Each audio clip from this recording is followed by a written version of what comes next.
အနောက်ကိုပြန်ပြီးတော့ထလာတဲ့ position လေးကိုယူမယ်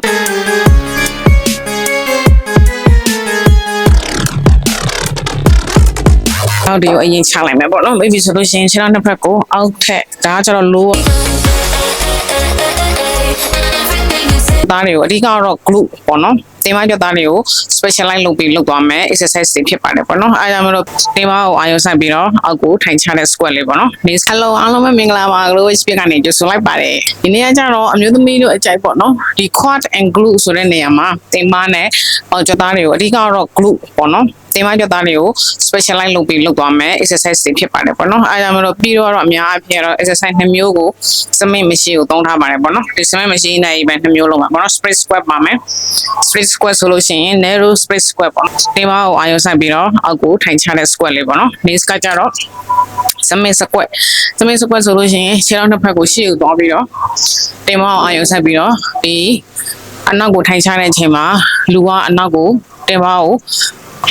isolation လုပ်ပြီးတော့အောက်ကိုဆင်းချတဲ့ position လေးကိုလုပ်မယ်ပေါ့နော်အဲဒါကျွန်တော်တို့ဘက်ကကျတော့ဒီဘာပဲရဲ့အောက်တက်မှာမဟုတ်ဘဲနဲ့ဘာပဲရဲ့အရှိမှာ9လက်မ6လက်မလောက်ခွာပြီးလို့ရှိရင်အရှိလေးကိုလှမ်းထားပြီးတဲ့ပုံစံလေးမှာအောက်ကို squat ထိုင်ချမှာဖြစ်ပါတယ်ပေါ့နော်အဲဒါစမင်းနဲ့2မျိုးလုပ်မယ်ပြီးတော့ abductor မရှိဘေးကိုဒီလိုမျိုးကန်တဲ့ machine နဲ့တစ်ခုလုပ်မယ်ပြီးတော့ hyper ဆိုတဲ့ဟာသိရမှာ back extension အဲ့ဒါနဲ့ကတစ်မျိုးလုပ်မယ်ပေါ့နော်ပြီးဆိုလို့ရှိရင်ပြီးတော့ leg press ကတစ်မျိုးလုံးမှာအဲ့တော့ဒီနေ့သုံးသွားမယ့် set တွေအားလုံးကဒီနေ့က gym base ဖြစ်တဲ့အတွက် dumbbell နဲ့အိမ်မှာလိုက်လို့တော့အဆင်မပြေဘူးပေါ့နော်ဒါကြောင့်မလို့ဒီ gym base machine နဲ့လုပ်တဲ့လေ့ကျင့်ခန်းတွေကိုဦးစားပေးထားတာဖြစ်တဲ့အတွက် gym မှာတော့လုံးမှာပဲအဆင်ပြေမယ်ပေါ့နော်ဒီနေ့လေ့ကျင့်ခန်းလေးတွေကိုအဲ့ဒါဆိုလို့ရှိရင်ဒီနေ့ကတော့ပြောရမှာဆိုလို့ရှိရင်တော့ mostly for women specialized ဆိုပြောရမှာပေါ့နော်ဒီ glute တွေပြောရမှာဆိုလို့ရှိရင်ဒါဟုတ်တယ် exercise လုပ်တယ်ဒါပေမဲ့ glute တင်မအောင်အာရုံစိုက်တိုင်းဒါပေမဲ့ခန္ဓာကိုယ်ရဲ့တခြား muscle တွေကိုလည်းသူကပါပဲလဲ sporting လုပ်ထားပြီးသားဖြစ်တယ် strengthening ဖြစ်အောင် shortening ပုံစံမျိုးနဲ့ခန္ဓာကိုယ်ရဲ့ကြွက်သားတွေကိုတမ်းမအောင်တစ်ခါတည်း train လိုက်ပြီးသားဖြစ်တာမို့လို့တခြားအရာတွေကို train ထားပြီးသားလည်းဖြစ်တယ်ဒါပေမဲ့ mostly lower body ပေါ့နော် upper body တော့မပါဘူးအဲကြောင့်မလို့ကိုကပေါ့နော်ဒီ lower body တမ်းမဖို့ဆိုလို့ရှိရင်လည်းဒီ exercise တွေကမပါမဖြစ်တဲ့အတွက်တခြားနေ့တွေမှာဆိုလို့ရှိရင်လည်းတစ်ခုစီထည့်သွားပြီးတော့ train သွားလို့ရတယ်ပေါ့နော်ကိုကအချင်းမရှိဘူးဆိုလို့ရှိရင် like it's okay you can do anytime anywhere any exercise and any program you can miss ပေါ့နော်အားလုံးမပေါင်းသွားလို့ရတယ်အားကြောင့်မလို့ဒီနေ့ပေါ့နော်လေ့ကျင့်ခန်းတွေအားလုံးကစနေရွယ်လောက်တာဖြစ်တဲ့အတွက်နောက်ပိုင်းပေါ့နော်တကယ်လို့မှ home workout လေးတွေလုပ်ပြပါဆိုလို့ရှိရင် home workout ပုံစံမျိုးလေးနဲ့ that special live ပြန်ပြီးတော့လုပ်ရတာမှာဖြစ်ပါတယ်ပေါ့နော်အဲ့တော့ဒီနေ့ဒီစမင်းမရှိ squat နဲ့ပြီးတော့စတင်မှာပေါ့နော်စမင်းမရှိ squat ကိုမစတင်ခင်ပြီးတော့ one minute process လေးနဲ့ဒီ exercise တွေမလုပ်ခင်ပြီးတော့ mobility flexibility နော်stretching ပုံစံမျိုးလေးနဲ့ပြီးတော့ one more လေးလိုက်ပြီးတော့လုပ်လိုက်ရအောင်ပေါ့နော်အဲ့ဒါဆိုလို့ရှိရင်ဒီနေ့လုပ်မဲ့ workout ကိုအားလုံးပဲကြိုက်သွားစေရမယ်နော်အားလုံးပဲမပြင်းတဲ့တို့စတင်ပြီးတော့ one more process တွေကိုလုပ်လိုက်ရအောင် go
အဲ့တော့ပြီးတော့ number 1 exercise ဖြစ်တယ် cement machine square ကိုစတင်ပြီးတော့ထိုင်လိုက်ရအောင်နော် cement machine square ကိုစတင်ပြီးထိုင်တော့မှဆိုလို့ရှိရင် go into the bar ပေါ့နော် bar ကို shoulder ရဲ့ဒီ rear dead ပေါ့နော်ပခုံးကြွတာအနောက်ကြွတာပေါ်မှာတင်လိုက်မယ်ပြီးပြီဆိုလို့ရှိရင်ထွက်သွားခြေတလှမ်းစာထွက်သွားမယ်ခြေထောက်တစ်ဖက်ကိုတင်မကျဲလေးခွဲထားပြီးလို့ရှိရင်တင်မနဲ့ထိုင်ချမယ်ပေါ့နော်အဲ့တော့တင်မလေးကိုထိုင်ချတဲ့အချိန်မှာကြွတာလုံးဝဘာဝိတ်ကတင်မကြွတာပေါ်မှာထိုင်ချတဲ့ position လေးကို slow down up slow down up ခြေဖက်နှောက်လေးကိုနှိမ့်ချမယ်နော်ခြေဖက်နှောက်လေးကိုနှိမ့်ချ slow down up ခြေဖက်နှောက်လေးနှိမ့်ချ up slow down up နော်ခြေဖက်နှောက်လေးနှိမ့်ချမယ်အောက်ပိုင်းလေးကိုညှစ်ထည့်လိုက်လေရှူသွင်းမယ် slow down up slow down up ပြန်သားလေးကိုအာရုံစိုက်မယ် up ပြန်သားလေးကိုအာရုံစိုက်မယ် up ပြန်သားလေးကိုထိုင်ချတဲ့အချိန်မှာမောင်ကြွသားတွေပေါ်မှာအများကြီးမကျစင်နဲ့ပြင်မကြွသားပေါ်မှာအာရုံစိုက်ပြီးတော့ထိုင်ချမယ်နော် okay okay ပေးထားတဲ့ရေတွက်တိုင်းပြင်မကြွသားပေါ်မှာအာရုံစိုက်ပြီးတော့ထိုင်ချပြီး square ခြေသွင်း up နေတာ Found myself out in the dark of the night when I was lost, needed a revive. I found myself out in the dark of the night when I was lost, needed a revive. I found myself out in the dark of the night when I was lost, needed a revive. I found myself out in the dark of the night when I was lost, needed a revive. Everything you say. Everything you say, everything you say, everything you say, everything you say,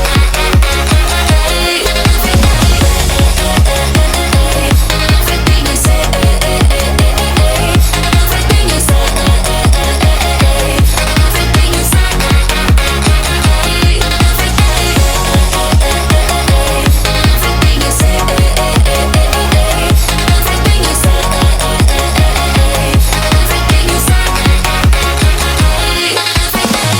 okay space dance square ဆိုလို့ရှိရင်ဒီကတော့ glue ကိုမှ lower glue နဲ့ဒီ side glue မှာဒါပေမဲ့ side glue ကကြတော့ Korean media ဆိုတဲ့ခါကျတော့ဘေးကို adaptation ပေါ့နော်ဘေးကို external rotation လုပ်တဲ့ခြားတွေကပို့ပြီးတော့အသာပေး maximum ပို့ထိတယ်ပေါ့နော်အဲ့တော့အခုဒါ side glue ထက်ကို lower glue ကိုပို့ပြီးတော့အသာပေးမယ်ပေါ့နော်အဲဒါမှမဟုတ် space stand မှာပြီးတော့ narrow stand လေးကိုလုပ်မယ်ပေါ့နော်အဲ့တော့ narrow stand လုပ်မယ်ဆိုလို့ရှိရင်ကဘာကိုဆိုတော့အောက်မှာထည့်ပြီးဆိုလို့ရှိရင်ဒီခြေထောက်နှစ်ဖက်ကိုအရန်ကြီးဟိုးအနောက်မှာသွားပြီးတော့မထိပဲနဲ့လိုနေရလေးခြေတလှမ်းစာလောက်ရယ်ကပ်ပြီးတော့တင်ပေါင်းအာယုံဆက်ပြီးတော့ထိုင်ချမယ်ပေါ့နော်လူကမမှန်နေမယ်လူကရှေ့ကို forward lunge လုပ်စရာမလိုဘူးပေါ့နော်အဲဒါမလို့ထိုင်ချတဲ့အချိန်မှာဒီ low down လုပ်တဲ့အချိန်မှာ slow down လုပ်ပြီးလို့ရှိရင် speed ကိုတင်ပေါင်းကြွသားလေးကိုအောက် glue ရဲ့အောက်ပိုင်းလေးကိုအာယုံဆက်ပြီးတော့ထိုင်ချမယ်နော်အဲတော့စပြီးတော့လုပ်လိုက်ရအောင်I found myself out in the dark of the night when I was lost, needed a revive. I found myself out in the dark of the night when I was lost, needed a revive. I found myself out in the dark of the night when I was lost, needed a revive. I found myself out in the dark of the night when I was lost, needed a revive. Everything you say. Everything you say, everything you say,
okay left flash block glue လုပ်တော့မယ်ဆိုလို့ရှိရင်ခြေထောက်နှစ်ဖက်ကို ဒီတောက်တွေကိုအရင်ချလိုက်မယ်ပေါ့နော် maybe ဆိုလို့ရှိရင်ခြေထောက်နှစ်ဖက်ကိုအောက်ထက်ဒါကကျတော့ lower phrase ပေါ့နော်အဲဆိုလို့ရှိရင် middle phrase ရှိမယ်ဒါ upper phrase ရှိမယ်ပေါ့နော် upper phrase မှာမဟုတ်ဘဲနဲ့ဒီ middle phrase မှာထားမယ်တဲ့ထားမယ်ပေါ့နော်ခြေထောက်နှစ်ဖက်ကိုပြန်တူအကျဉ်းထားလိုက်မယ် maybe ဆိုလို့ရှိရင်အောက်ကိုဆင်းချတဲ့အချိန်မှာတင်ပါကြွတာဟိုးထိတ်တော့လို့ကိုအာရုံစိုက်ပြီးတော့ဟိုပြန်ပြီးတော့တော့တင်မယ်ပေါ့နော်အဲ့တော့တော့ဂလူတင်ပါရဲ့လုံးဝထိတ်ကဂလူလေးကိုလေးရှိသွင်းတိတ်ဖြစ် plus ဒီမှာရတော့ဂလူဆင်းပြီးတော့ပေါ်တော့တင်တဲ့အချိန်မှာလေးလေးကိုရှိသွင်းပြီးတော့ပြန်တော့တင်မယ်နော်ကြွတာလေးကိုအာရုံစိုက်ပြီးတော့ဂလူ and up ပေါ့နော်လေးလေးကိုပြန်ရှိသွင်းတော့ဂလူပြန်ဆင်းပြီးတော့ပြန်တော့တင်မယ်တော့ဂလူ down and ပြန်တော့တင်မယ်နော် okay တော့ဂလူ down ပြန်တက်မယ်နော် okay ဆင်းလာမယ်ဒီမှာရဲ့ထိတ်လေးကိုအာရုံစိုက်ထားမယ်နော် okay ဒီမှာထိတ်လေးကိုအာရုံစိုက်ထားမယ်ပြန်တော့တင်မယ်ဖြည်းချင်းနော်ဖြည်းချင်းဆင်းမယ်ဖြည်းချင်းပြန်တက်သွားမယ်နော်တော့ဂလူအာရုံစိုက်ထားမယ်ဖြည်းဆင်းဖြည်းချင်းပြန်တက်သွားမယ်နော်နောက်ထပ်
okay back extension မှာဒီ glue extension လောက်တော့မှဆိုလို့ရှိရင်ဒီခုံကို50 degree ထိဆွဲချလိုက်မယ်ပေါ့နော်ပြီးပြီဆိုလို့ရှိရင်ဒီ adjustment မှာရှိတဲ့ဟာကိုအောက်ဆုံးထိဆွဲချလိုက်မယ်ပြီးပြီဆိုလို့ရှိရင်ခြေဖနောက်လေးဟိုးနာကဆိုဖာနဲ့တော့တိုက်ပြီးတော့လုံးဝဒီပေါက်ထိတ်ဒီမှကြတာရဲ့ညှင်းလို့အကောင်းဆုံးယူအထိပေါ့နော်ပြီးတော့ဒီတစ်ခါရနေပြီးတော့ဆွဲလိုက်တဲ့ position လေးကိုယူမယ်နော်တနေရာနေပြီးတော့ဆွဲလိုက်တဲ့ position နော်အော်အောက်ကိုဆက်သွားအဲ့တော့အလေးကိုလိုအပ်တာထက်ပိုပြီးတော့အလေးကြီးမကင်နဲ့ပေါ့နော်ကင်လို့ရှိရင်ကိုကတင်မကိုဆွညင်အားလေးကျသွားပြီးလို့ရှိရင်အဓိကနောက်ကျောကိုပဲသွားပြီးထိမိလို့ရှိရင်လည်းမကောင်းပေါ့နော်အဲ့တော့တင်မကြွက်တော့အများဆုံးအကောင်းဆုံးနှိမ့်နိုင်တဲ့အနေထားရအောင်ဆိုလို့ရှိရင်အလေးကိုနိုင်တဲ့ပမာဏထဲနည်းနည်းလေးရှော့ကင်တာကောင်းတယ်ပေါ့နော်အဲ့လိုပုံစံမျိုးတွေညှင်းလို့ကောင်းတဲ့အနေထားရောက်တဲ့ထိဆွဲပြီးလို့ရှိရင်အနောက်ကိုပြန်ပြီးတော့ထလာတဲ့ position လေးကိုယူမယ်ပေါ့နော်။ဒါ layer ပုံမှန်တိုင်းပဲပေါ်တက်လာရင်ယူသွင်းမယ်။အောက်စင်လိုက်မှုတ်ထုတ်ပြီးတော့ပြန်ဆင်းသွားမယ်နော်။အဲ့တော့စားလိုက်ရအောင်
ဒီဆွဲဟစ်အတက်ဖြစ်လို့တော့မယ်ဆိုလို့ရှိရင်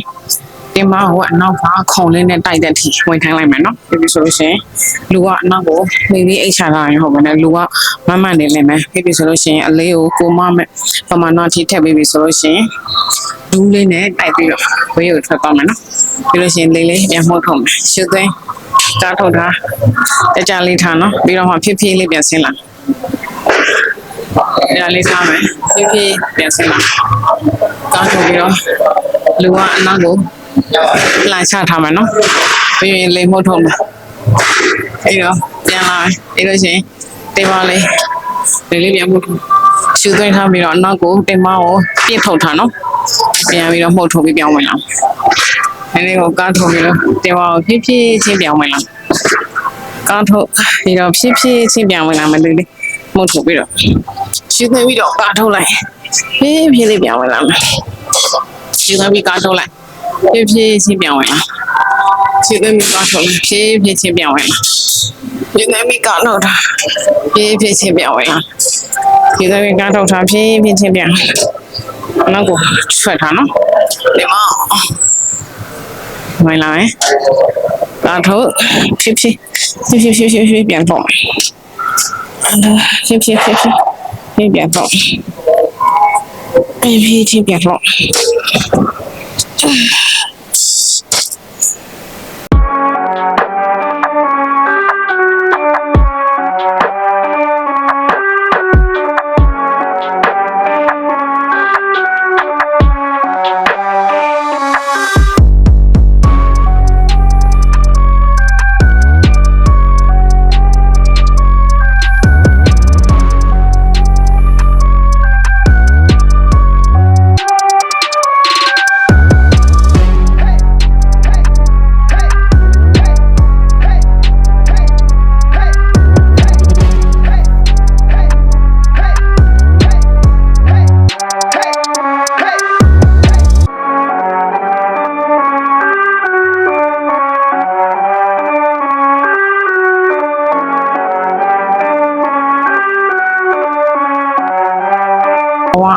ပေါင်းလုံးဝကွက်တိထားလိုက်ပါနော်အပေါ်နေရာလေးကိုပြီးတော့ကိုမမဲ့အလေးကိုတစ်ခါတည်းချိန်ထားလိုက်ဒီနောက်ပြီဆိုလို့ရှိရင်အောက်ကိုဆင်းတဲ့ချိန်မှာဒီစက်ကတော့နည်းနည်းလေးကျိုးရော့နေနော်ကျိုးကနည်းနည်းလေးမတင်းအောင်ဖြစ်နေတဲ့ခါကျတော့အောက်ထိဆွဲညှင်မယ်ပြီးတော့တင်မလေးကိုဒီခုံလေးနဲ့နည်းနည်းလေးခွာထားမယ်နော်အောက်ထိဆွဲညှင်မယ်တကယ်တော့အရှိကိုပေါ်ထိတက်လာရမှာဒါပေမဲ့ခုံနည်းနည်းလေးပြောင်းနေတာမဟုတ်လို့ကျိုးကရော့နေတဲ့ခါကျတော့လေလေးလေးကိုရှုသွင်းထားပြီးတော့ညှစ်ထားတင်မအောင်လေးမဟုတ်ထုတ်ရှုသွင်းထားညှစ်ထားမဟုတ်ထုတ်ထား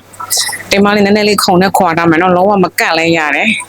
ပြီးတော့ခြေဖနှောက်လေးကိုနောက်ကိုတောင်းထားပေးမယ်နော်ခြေဖနှောက်လေးနဲ့တောင်းထားပေးမယ်ပြီးရင်တင်မကိုဆွဲညှစ်ပြီးတော့လေးလေးကိုရှုသွင်းထားပြန်မဟုတ်ထုတ်လာရှုသွင်းပြန်မဟုတ်ထုတ်လာမယ်ရှုသွင်းမယ်အလေးကိုတစ်ခါတည်းကိုတိကိုရဲ့တင်မကြော်သားလေးကိုကိုတိရအောင်ထိခြေ